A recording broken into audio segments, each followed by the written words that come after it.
ខ្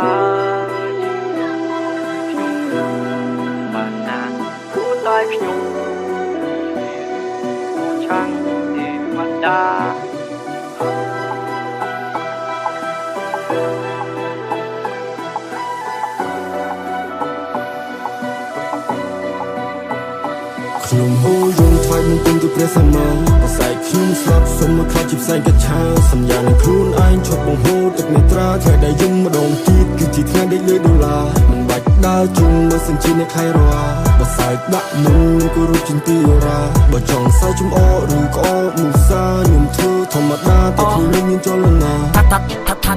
ថាជីវិតមានតែប៉ុណ្ណឹងមិនគួរតែប្រឹងមិនតិចទៅគិតចូលនេះគិតឡើងគួរតែនៅឬត្រូវតែទៅមិនចង់ឲ្យគេនិយាយតែដែលថាតង់សិតនេះជាប់ភ្នៅខ្លាចវារលេះរលួយប្រែទៅជាដំបើកាត់សាច់អាក្រក់ចោលព្រោះសាច់យាយវាគ្មានជាតិរាប់អានបាបមើលឲ្យនាំតែអញនេះមានវិវាទឲ្យទៅណាក៏ទៅមកពួកនេះចោលមកសៀតអាហោសកម្មឲ្យពួកអានឹងមិនចង់ជពាក់គ្នាទៀតមានជីវិតជាកូនប្រុសតែបើមិនខុសធ្វើមិននឹងដឹកកុំឲ្យស្លាប់វាដូចជាពួកពេលជ្រុលហួរនឹងសតែឆ្អឹងឲ្យកើតមកជាតិមានធាតុមួយចានរួមមិនប្រមាណក៏ត្រូវតែប្រឹងមុននឹងដែលហាស្ដីឲ្យចេះថ្លៃឲ្យចេះថ្លៃសុំទោសនេះគ្រប់យ៉ាង30ឆ្នាំនេះគ្មាននេះទេមើលទៅខ្សែជីវិតខ្ញុំវាខុសដាច់តែពីគេចង់សរេចង់សរងជីវិតខ្ញុំនេះឲ្យមកកាផ្លេឲ្យរស់នេះកាន់តែស្រួលទៅណាក៏ស្រួលនេះផ្លូវហើយមានមនសិកាបេះដូងខ្ញុំធំមិនលេងមិនគិតអតីតកាលព្រោះខ្ញុំមិនមែនជាក្មេងទោះវាអាក្រក់យ៉ាងណាខ្ញុំនឹងបង្ហើរសំឡេងក្នុងចិត្តមានព្រះសម្មាតាំងចិត្តជំនន់មកវាថ្វាយបង្គំទៅព្រះសម្មាបស័យខ្ញុំស្លាប់សុំមកខ្លាចជាផ្សែងកច្ឆាសញ្ញានឹងខ្លួនឯងឈប់បង្ហូរទឹកនេត្រាថ្ងៃដែលយំម្ដងទៀតគឺជាថ្ងៃដេកលើដុល្លារ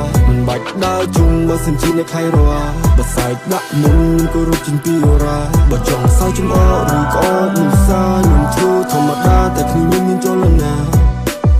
ជីវិតខ្ញុំកូនអ្នកក្ររស់នៅវាទាំងតដគឺដូចជាកាសំណល់មិនសល់ដោយក្របសំណល់រសាតែដូចជាខ្យល់ដើរដូរក៏ទៅតែឈររងថ្ងៃនេះមានគំនិតគិតណាក្រល្អកើតមកជាមនុស្សខ្ញុំមានប្រឆាំងនឹងព្រេងវាសនាខ្លួនតូចឯដូចសមុទ្រតែចិត្តខ្ញុំធំឯដូចជាខ្លាចាប់តាមជាងពីលេខតតែខ្ញុំនេះមានមហិច្ឆតា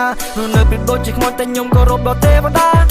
ទ្រង់នៅទីណាសូមបង្ហាញខ្លួនខ្ញុំឲ្យឃើញឬក៏ខ្ញុំនេះគិតតែឯងនៅខួរក្បាលខ្ញុំនៅវង្វេងមានជីវិតដល់30ឆ្នាំឬចង់ឲ្យខ្ញុំនេះនៅបែកឆ្វេងសូមផ្ដល់ឲ្យនៅចម្លើយឬមានជីវិតសម្រាប់តែលេងសូមគោរពដល់អង្គទីស័យទម្លាក់ភ្លេងឲ្យក្មេង freestyle និយាយនៅពីជីវិតអ្វីដែលខ្ញុំនៅបរិយាយមិនដឹងទៅប្រាប់អ្នកណាគ្មានអ្នកប្រឹក្សាមានតែសម្រាយជីវិតនេះសែនរករាក់នេះសែនលំបាកអាចជួយតម្រាយសុំសេះតែត្រឹមប៉ុណ្ណឹងមិនចង់និយាយនៅពីជីវិតចូលដល់នៅរឿងស្នេហាបើអ្នកសវ៉ាឡើងខូចចិត្តបើនិយាយពីរឿងមិត្តភក្តិជួបតែពួកអាបាបមិត្តមិនចង់និយាយមិនចង់បោះស្រាយព្រោះខ្លាចខូចប្រដាប់គិតរៀនដូចជាមនុស្សដកដង្ហើមទៅតាមវិហារធ្វើជាដោយខ្លួនឯងរឿងមកឲ្យហាងខ្លាមានរឿងនេះច្រើនណាស់រងចាំឲ្យដល់សម័យកាលមិនចង់ឲ្យនៅដែលដាល់ចងល់ខ្លួនឯងនេះអស់ចាមិនចង់ទៅធៀបនឹងគេព្រោះឋានៈវាខុសគ្នាគេដេកđến10ពួយយើងដេកយីទាំងរងាឬខ្លួនឯងដឹងត្រូវកុំឲ្យខ្លួនឯងនៅវេទនាធ្វើអ្វីក៏ធ្វើទៅឲ្យមានសម្បត្តិនៃហោហៀឆាត់ឲ្យទៅមេខ្ញុំនេះមិនសកុនកម្មាទេពសំទោសនេះជាងមួយឆ្នាំដែលខ្ញុំនេះវាស្ងាត់ពេកឆាត់ឲ្យទៅអូនខ្ញុំមានលែកដែលសងឲ្យរៀន rap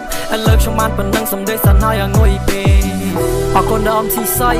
ដែលតលាក់ភ្លេងឲ្យអាធីជំនាន់ក្រោយ freestyle ហើយអរគុណដល់មេខ្ញុំដែលប្លុកកន្លែងនេះខ្ញុំនៅហើយអរគុណដល់បងខ្ញុំ leader song ដែលបង្រៀនឲ្យខ្ញុំចេះ rap ចេះច្រៀងចេះ record នៅក្នុង studio អរគុណដល់ក្រុមការងារអរគុណច្រើនដែលនៅក្បែរខ្ញុំគ្រប់ពេលហើយឆាតឲ្យទៅពួកអាបាបមិត្តមកហើយដល់ណាហើយឯងអរគុណច្រើនដែលនាំអញដើរផ្លូវខអញស្គាល់ថាសង្គមមួយដែលអញដើរពីមុននឹងវាមិនតែអញមិនសល់ឯងទេតែអាហោសកម្មឲ្យឯងគ្រប់គ្នា Thank you